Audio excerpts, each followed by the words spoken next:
आपके साथ अनाया शर्मा। शुरुआत करेंगे बुलेटिन के विस्तार से। लोकसभा चुनाव को लेकर सभी पार्टियां और आजमाइश जोर कर रही है, तो वहीं इसी कड़ी में फरीदाबाद के वल्लभगढ़ में बीजेपी ने विजय संकल्प रैली का आयोजन किया है, जिसमें पूर्व सीएम मनोहर लाल समेत हरियाणा कैबिनेट के मंत्रियों ने शिरकत की। इस मौके पर पूर्व सीएम मनोहर लाल ने जहां बीजेपी प्रत्याशी के लिए वोट की अपील की, तो वहीं दूसरी तरफ विपक्ष पर भी उन्होंने जमकर निशाना साधा।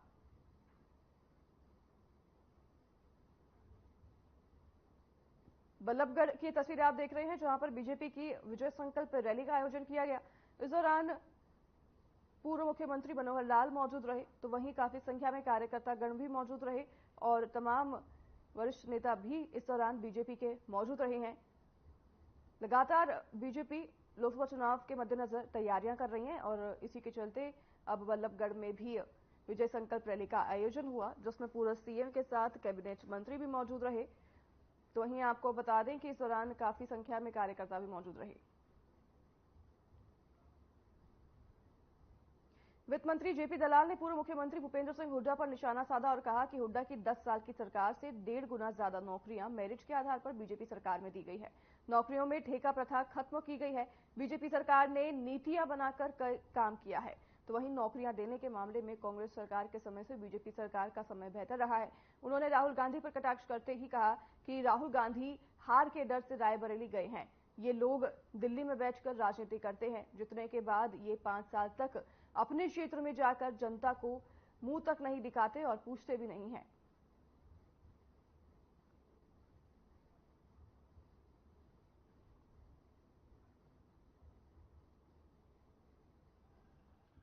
देखिए, हमारी सरकार ने हुड्डा साहब की 10 साल की सरकार से 1.5 गुना ज्यादा नौकरियां मेरिट के आधार पर दी हैं। उसके अतिरिक्त जो एकदम जरूरत के हिसाब से हम कौशल रोजगार के माध्यम से भी लोगों को लगाते हैं, जो पहले ठेकेदार कर्मचारियों का शोषण करते थे, उनके पीएफ वगैरह भी नहीं जमा कराते थे, उससे उनको छुटकारा मिला है। नीतियां बना के हमने काम किया है और नौकरी देने में भारतीय जनता पार्टी की सरकार का समय जो है वो कांग्रेस के टाइम से ज्यादा बेहतर है।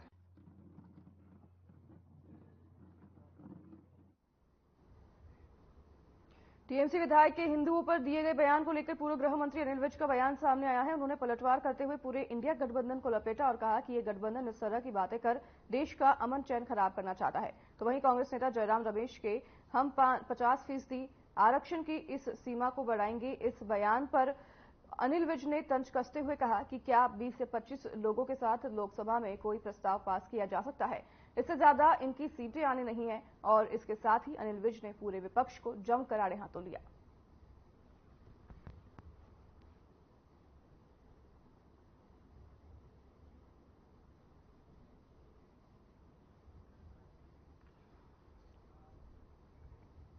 कर्नाटक में कांग्रेस सरकार की तरफ से मुस्लिम समाज को आरक्षण दिए जाने पर बीजेपी के सांसद और रोहतक सीट से बीजेपी प्रत्याशी डॉक्टर अरविंद शर्मा ने कांग्रेस पार्टी पर अपना तीखा हमला बोला है। उन्होंने कहा है कि कांग्रेस ने कर्नाटक में मुस्लिम समाज को 4% आरक्षण देकर यह साबित कर दिया है कि वो मुस्लिम समाज के पक्षपात हैं। तो वहीं उन्होंने कहा कि किसी अन्य समुदाय का उनके साथ कोई ताल्लुक नहीं है।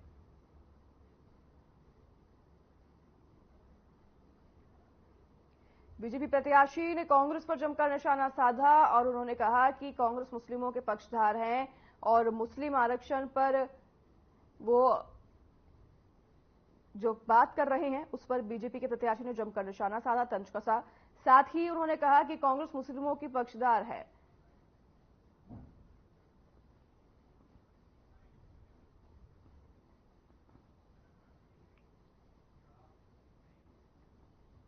कांग्रेस के राज्यसभा सदस्य दीपेंद्र सिंह हुड्डा ने रोहतक से नामांकन पत्र दाखिल किया। उन्होंने नामांकन पत्र भरने से पहले अपने आवास पर हवन यज्ञ किया और अपनी पत्नी के संग हवन यज्ञ में आहुति डाली। आपको बता दें कि हवन के दौरान हुड्डा परिवार सहित सैकड़ों की संख्या में आमजन और कार्यकर्ता मौजूद रहे।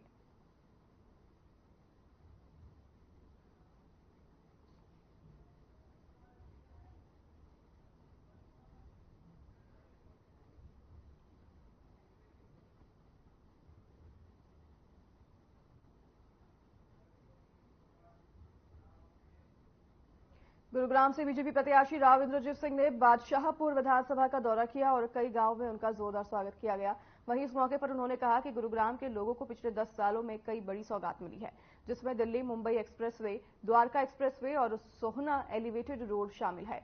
इस मौके पर राव इंद्रजीत सिंह ने कहा कि आने वाले दिनों में लोगों को कोई बड़ी और सौगात मिलने वाली है, जिसमें 2.5 साल के अंदर जो हमने समय सीमा रखी है, उसमें गुरुग्राम से जल्द ही मेट्रो दौड़ेगी।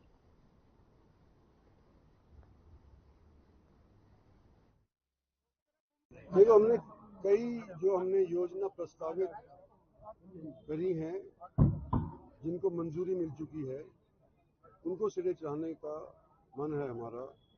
और उसके अंदर सबसे पहले तो मैं जिक्र करता हूँ गुड़गांव का मेट्रो स्टेशन जो का विस्तार हुआ है, मेट्रो लाइन का जो विस्तार हुआ है 5,500 करोड़ का, तो 2-2.5 साल के अंदर हम चाहते हैं कि मेट्रो ओल्ड गुड़गांव के अंदर भी चल जाए। दूसरा हमारा प्रस्ताव ये रहा है कि केएमपी के साथ साथ ऑर्बिटल रेल कॉरिडोर, जिसके ऊपर काम शुरू हो गया है 5,600, दूसरा ऑर्बिटल रेल कॉरिडोर का मैं जिक्र कर रहा था, जो केएमपी के साथ साथ होगा 5,600 करोड़ रुपए इसके ऊपर खर्च होंगे और ये केएमपी के साथ साथ घूमेगा और इसके अंदर नई ज़मीन कोई अधिग्रहित नहीं करी जाएगी। तो मोटी मोटी 2 चीज़ें तो यही हैं।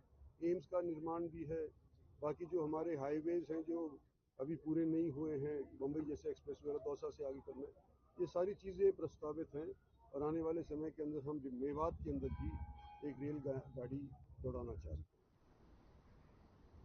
जेजेपी पार्टी से नाराज पार्टी के वरिष्ठ नेता एवं पूर्व में कांग्रेस पार्टी के प्रत्याशी रहे राजबीर संधू ने नारनौद कस्बे में अपने समर्थकों के साथ जेजेपी पार्टी को अलविदा कह दिया है। जल्द ही जनसभा करके बड़ा फैसला लेने की घोषणा भी की गई है। तो वहीं आपको बता दें कि राजबीर संधू ने 2009 में बरवाला हलके से निर्दलीय चुनाव लड़ा था और 2014 में नारनौद हलके से कांग्रेस पार्टी की टिकट पर चुनाव लड़ चुके हैं। उसके बाद जेजेपी पार्टी में शामिल हुए थे।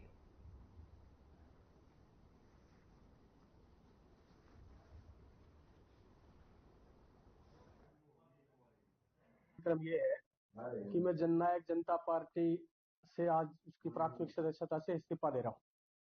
जननायक जनता पार्टी का जो आधार है वो चौधरी देवलाल की नीतियों पे है, लेकिन जिस भी नीति को चौधरी देवलाल फॉलो करते थे, जननायक जनता पार्टी के नेताओं ने उनको बिल्कुल भी फॉलो करने का काम नहीं किया। चाहे वो किसान आंदोलन की बात हो, चाहे नौजवान की बेरोजगारी की बात हो, चाहे अग्निवीर की जो नई पॉलिसी बीजेपी लेकर के आई, उस पे जेजेपी के नेताओं ने किसी भी प्रकार का विरोध नहीं किया। हरियाणा विद्यालय बोर्ड द्वारा घोषित 12वीं कक्षा के परीक्षा परिणाम में सरकारी विद्यालयों का प्रदर्शन बेहतर रहा है। राजकीय कन्या वरिष्ठ माध्यमिक विद्यालय बारडा की 19 छात्राओं ने मेरिट सूची में स्थान पाया है। तो वहीं आपको बता दें कि खंड में स्थित राजकीय कन्या वरिष्ठ माध्यमिक विद्यालय बारडा की छात्रा दिव्या ने 443 अंक प्राप्त कर विद्यालय में प्रथम स्थान प्राप्त किया है। वहीं दिव्यांका ने 443 अंक प्राप्त कर द्वितीय स्थान प्राप्त किया है और छात्रा वर्षा ने 441 अंक प्राप्त कर विद्यालय में तृतीय स्थान प्राप्त कर परीक्षा उत्तीर्ण की है।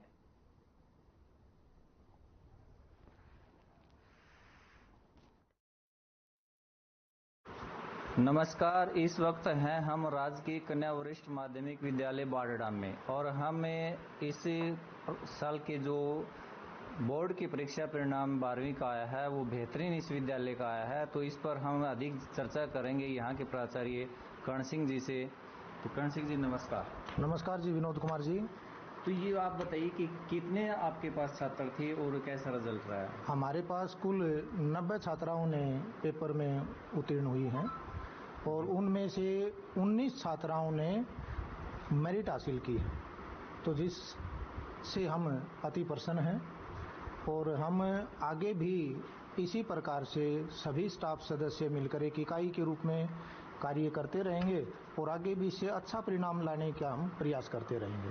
तो क्या मानना है कि आप किस प्रकार जो 90 विद्यार्थी छात्राएं आपके स्कूल में हैं, ऐसी क्या सुविधाएं हैं कि अधिकतर छात्राएं इतनी बड़ी संख्या में यहाँ शिक्षा ग्रहण कर रही हैं? देखिए, आज के समय को देखते हुए राजकीय कन्या वरिष्ठ माध्यमिक विद्यालय सरकार द्वारा अच्छी सुविधाएं उपलब्ध की जा रही हैं। ये अपने क्षेत्र का एक जाना माना विद्यालय है, तो जिसमें लगभग आसपास के विद्यालयों से अगर तुलना करें तो सबसे अधिक छात्राएं यहाँ उपस्थित हैं। और इसमें आने के पीछे सरकार द्वारा अनेक प्रकार की सुविधाएं दी जा रही हैं, जिसमें सबसे मुख्य तो यही है कि विद्यालय में बहुत ही शिक्षित और अनुभवी स्टाफ है। विद्यालय के अंदर सभी संकाय का जो स्टाफ है वो पूर्ण है। कला संकाय भी है विद्यालय में, आर्ट, विज्ञान और वाणिज्य संकाय भी है। और सरकार ने पिछले स्तर से नई और सुविधाएं भी जोड़ी हैं, जिसमें सभी 9 से 12 के विद्यार्थियों को मुफ्त टैबलेट देकर ऑनलाइन क्लासेज की भी शुरुआत की है।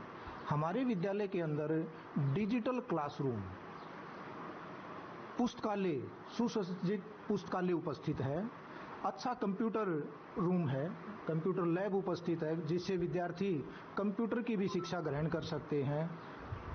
और इसके साथ साथ खेल का मैदान है। 1 से 8 तक के जो विद्यार्थी हैं उनको निःशुल्क शिक्षा दी जाती है, जिसमें पुस्तकें, ड्रेस और अन्य सुविधाएं भी उनको शामिल हैं। बाहर से आने वाले बच्चों को जो 2 किलोमीटर से अधिक से दूरी से आते हैं, उन बच्चों को सरकार साइकिल सुविधा भी मुहैया करवाती है। इसी प्रकार जो कमजोर बच्चे रहते हैं हमारे विद्यालय के अंदर, अगर किसी विषय में या किसी टॉपिक में वो कमजोर रहते हैं, तो हमारे विद्यालय का स्टाफ एक्स्ट्रा कक्षाएं लेकर भी उनको बराबर लेके आने का प्रयास करता है। समय समय पर विद्यालय के अंदर स्वास्थ्य जांच भी होती रहती है और विद्यालय के अंदर इसी प्रकार अनेक सभी जो अन्य विद्यालयों में सुविधाएं नहीं है वो हमारे विद्यालय में उपलब्ध हैं। जैसे आपने बताया कि अन्य विद्यालयों में तो आज प्राइवेट स्कूलों की बहुत होड़ लगी हुई है, बड़े बड़े स्कूल खड़े कर रखे हैं। अभिभावक भी चाहते हैं कि मेरा बच्चा प्राइवेट स्कूल में जा। इसके बावजूद आप ये दावा कैसे करते हैं कि हम प्राइवेट स्कूल से भी बेहतर शिक्षा दे रहे हैं? देखिए, हम जो हमारे पास विद्यार्थी आ रहे हैं और जो नहीं आ रहे हैं, हम उनसे भी आग्रह करते हैं कि आप प्राइवेट जो हैं वहाँ अगर आपकी जेब अलाउ नहीं कर रही है और किसी भी कारण से वहाँ आप न लूटें, आप हमारे पास आएँ। जो विद्यार्थी आ रहे हैं हम उनको निरंतर रिमीडियल क्लासेज के द्वारा, ऑनलाइन क्लासेज के द्वारा और डिजिटल बोर्ड के माध्यम से अच्छी तैयारी करवा रहे हैं, तो जिससे हमें लगता है कि हम अन्य विद्यालयों की तुलना में बेहतर परिणाम दे रहे हैं। तो ये थे हमारे साथ राजकीय कन्या वरिष्ठ माध्यमिक विद्यालय के प्राचार्य श्री कर्ण सिंह जी, और इन्होंने बताया कि 90 छात्राओं में से 19 छात्राओं ने मेरिट में स्थान हासिल किया है और परीक्षा परिणाम बहुत ही इनका शानदार रहा है, पीछे भी शानदार रहा था। तो इन पर हम सभी विद्यार्थियों को इनकी तरफ से शुभकामनाएं देते हैं। कैमरामैन के साथ मैं विनोद, हर खबर हरियाणा से। मैं फेस्ट आने पर बहुत खुशी महसूस कर रही हूँ और फेस्ट इसीलिए आई हूँ क्योंकि मुझे बहुत अच्छे टीचर भी उपलब्ध थे, टीचर्स ने बहुत अच्छा पढ़ाया, इसीलिए मैं फेस्ट आने के लिए योग्य हुई हूँ। सर, मैं कॉमर्स से पढ़ी हूँ तो मैं आगे सीए करना चाहती हूँ, सीए ही बनना चाहती हूँ। सीए फाउंडेशन में अभी मैंने एडमिशन लिया है। सर, मैं ऐसे ही कहना चाहूँगी कि अच्छा पढ़े, टीचर्स बहुत ज़्यादा सपोर्ट करते हैं बच्चों को और अपनी अच्छे से परफॉर्म करें। यानी अंबाला कैंट में दिल्ली अमृतसर नेशनल हाईवे पर ट्रक सड़क हादसे का शिकार हो गए हैं। आपको बता दें कि आवारा जानवर को बचाने के चलते ट्रक नले में जा गिरी और राहत की बात यह रही कि चालक ने खिड़की का शीशा खोलकर अपनी जान बचाई।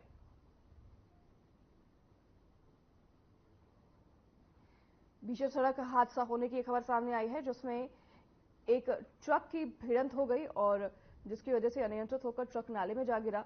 हालांकि गनीमत की बात रही, किसी की जानी नुकसान की खबर अभी तक सामने नहीं आई। चालक ने खिड़की का शीशा तोड़कर अब बाहर निकलकर अपनी जान बचाई। तस्वीरें आप देख रहे हैं। हालांकि ट्रक पूरी तरह से क्षतिग्रस्त हो गई है नाले में गिरने के बाद।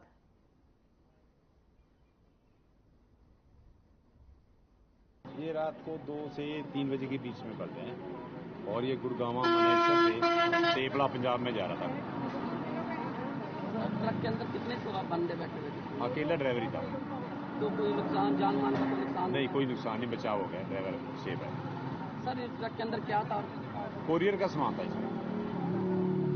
तो यहाँ पर कोई किसी को चोटें लगी हैं? कोई नहीं, किसी को कोई चोट। क्या कारण था जो ट्रक पलटा है? ड्राइवर का कहने के अनुसार कोई आवारा पशु आ गया था उसके आगे, उसको बचाते हुए गाड़ी अनकंट्रोल हो गई और नीचे जा गई। ये अम्बाला के फ्लाईओवर के पास में मतलब ड्राइवर साइड में था सांड, उसे बचाव करने के लिए गाड़ी सीधी चली गई है सीन। ये गाड़ी कितने बजे पलटी है? वह ऐसे गई है कोई 2:30 बजे या 3 बजे। तो ये आप कैसे निकले उसमें से? मैं तो नीचे जाके अपना शीशा खोला है, तोड़ के तब निकल के आया हूँ। तो चोट वोटे तो नहीं? मेरे कुछ चोट नहीं है, चोट यही है जो शीशा लग गया बस थोड़ा सा। क्या सामान था ट्रक के अंदर? पता नहीं है क्या कोरियर है क्या है चीज है। कोरियर का सामान बता। हाँ, इसमें जानकारी क्या है। हरियाणा सूचना और जनसंपर्क विभाग में तबादले किए गए हैं। जॉइंट डायरेक्टर RS सांगवान को दिल्ली हरियाणा भवन में नियुक्त किया गया है। जॉइंट डायरेक्टर राज सिंह कादियान को चंडीगढ़ मुख्यालय के साथ ही गुरुग्राम NCR का अतिरिक्त कार्यभार सौंपा गया है। इसके अलावा 20 जनसंपर्क अधिकारियों के भी तबादले किए गए हैं।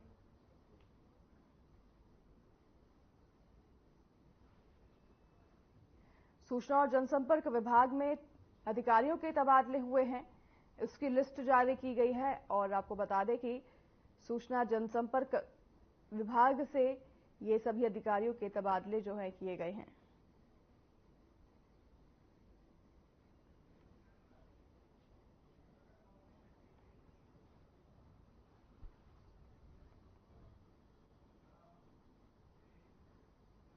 यमुनानगर के प्रतापनगर इलाके में 2 छात्रों की नहर में डूबने से मौत हो गई।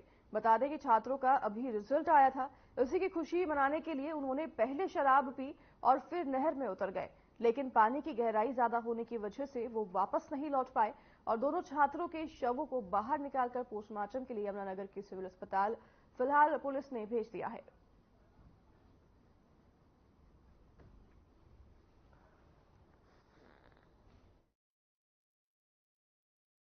भाई ये स्कूल के पढ़ने वाले बच्चे थे, आज ये यहाँ आए थे नहर पे, कोई खा पी रहे थे। 9 बच्चे थे ये, जिनमें से 7 बच्चे तो बाहर बैठे खा पी रहे थे, 2 बच्चे नहाने के लिए उतरे थे। जब ये नहाने उतरे तो ऊपर से अचानक पानी आ गया। उस पानी के बच्चों को पता नहीं लगा और उस पानी डूब गए। अब गोताखोर मंगवाए हैं उन्होंने, डेड बॉडी दोनों बच्चों के बाहर काट दी है। ये +2 के बच्चे थे। क्या पोस्टमार्टम कराया जाएगा? हाँ जी, अब पोस्टमार्टम कराया जाएगा। उम्र कितनी होगी दोनों बच्चों की? 17 साल है जी, लगभग 17 साल। नहाने के लिए नहीं उतरे? 2 बच्चे दोनों नहाने के लिए गए थे। हम तो खेत में चले गए थे बूस्ट ढोने के लिए, हम तो घर ही नहीं थे जी। पर बाकी यूँ कह रहा था रात में उससे ड्रेस दिलवाया पाया जी। वो कह रहा था भी ऐसा है, मैंने ड्रेस लेनी, मैं चल दिलवाया दे दी। मैंने दुआ का रात 8:30 बजे गई जी हम घर हैदराबाद से। स्कूल में आना था उसने, और तो कोई प्रॉब्लम नहीं थी जी। तो यहाँ कितने बच्चे? क्या आपके बच्चे को तैरना आता है? ना कुछ नहीं जी, वो तो भी 16 साल का ही था जी। कौन सी क्लास के थे दोनों? +2 का था जी। क्रिश।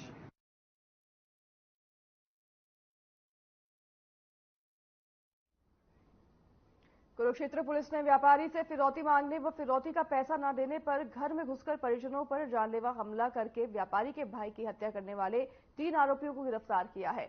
आपको बता दें कि फिरौती न देने पर आरोपियों ने व्यापारी के भाई की हत्या कर दी थी, जहां इलाज के दौरान 2 मई की रात उनकी मौत हो गई थी।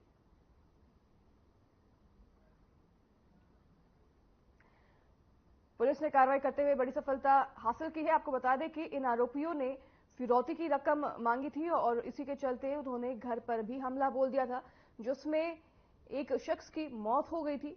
जिसके बाद पुलिस ने कार्रवाई करते हुए इन तीनों आरोपियों को गिरफ्तार कर लिया है और इनसे पूछताछ पुलिस के द्वारा की जा रही है और आगे की कार्रवाई भी पुलिस कर रही है। जिन भी लोगों का इसमें संलिप्त होना बताया जाएगा, उन सभी की गिरफ्तारी भी की जाएगी। आपको बता दें कि फिरौती मांगे जाने पर ये पूरा घटनाक्रम हुआ। व्यापारी से फिरौती मांगी गई थी, जिसके बाद ये व्यापारी के घर पहुंच गए थे और व्यापारी के भाई की इसी दौरान हत्या हो गई।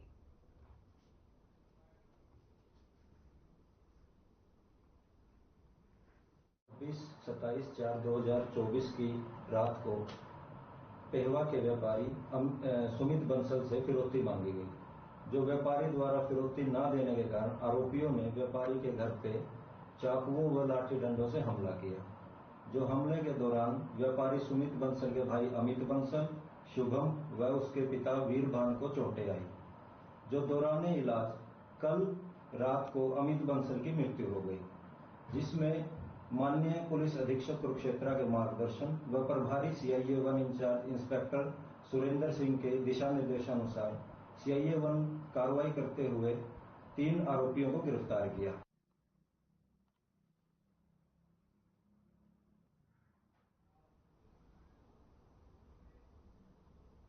खबर नानौद से है, जहां धर्मशाला में इंटक द्वारा स्थापना दिवस मनाया गया, जिसमें भवन निर्माण से संबंधित मजदूरों ने भाग लिया। इस मौके पर जिला और प्रदेश के इंटक के नेता मौजूद रहे।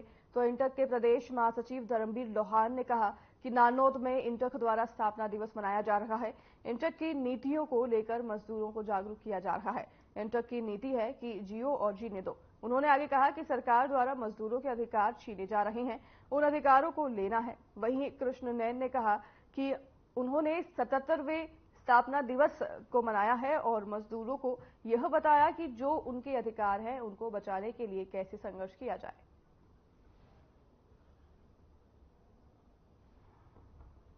मैं हरियाणा का जनरल सेक्रेटरी हूँ स्टेट का, और INBCWF का ऑल इंडिया का वाइस प्रेसिडेंट भी हूँ। और हमें पूरे आज का जो हमारा प्रोग्राम है, इंटक का 77वां स्थापना दिवस जो मनाया जा रहा है, वो इंटक की नीतियों को लेकर मजदूरों को जागरूक किया जा रहा है कि इंटक इस नीति के तहत जी और जीने जो मजदूर और मालिक एक गाड़ी के पहिए पकड़ काम करें, उस नीति के साथ मजदूरों के अधिकार जो सरकार ने छीने गए हैं। मैं भवन निर्माण मजदूर का प्रदेश महासचिव और इंटक का उपाध्यक्ष, जो आज का 77वां स्थापना दिवस मनाया है, उसमें मजदूरों को ये बताया जो हमारे अधिकार थे उनको बचाने के लिए कैसे संघर्ष किया है। जो सबसे इंटक बनी है, मजदूरों की लड़ाई लड़ती जा रही, और उसको जो संविधान बचाने के लिए, तो मजदूरों के अधिकार बचाने के लिए जो ये सरकार खत्म करने जा रही है, चाहे वो मजदूरों का 44 हो, चाहे जो हमारे तो निर्माण मजदूर है उनकी समस्या है जो प्रतिदिन हमने आपने देखा होगा लॉकडाउन में इतने प्रदर्शन करे होने के बाद भी सरकार नहीं मानी।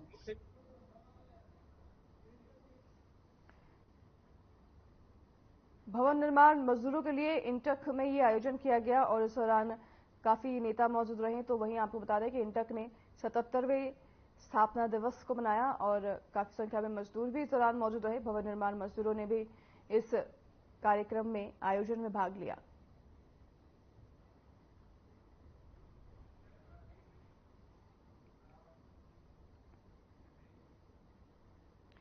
सोनीपत में देश के प्रतिष्ठित फूड टेक्नोलॉजी संस्थान राष्ट्रीय खाद्य प्रौद्योगिकी उद्यमिता और प्रबंधन संस्थान निफ्टेम कुंडली में कार्निवल एडिशिया का आयोजन हुआ और इस महोत्सव का उद्देश्य छात्रों में पढ़ाई और शोध के साथ साथ कला, संस्कृति और खेलों का सामंजस्य स्थापित करना है। वहीं उद्घाटन समारोह के अवसर पर निफ्टम के निदेशक डॉक्टर हरिंदर सिंह ओबेरॉय ने कहा कि निफ्टम को IIT और MIT जैसे संस्थानों की तरह एक शैक्षिक गुणवत्ता केंद्र में परिवर्तित करना है।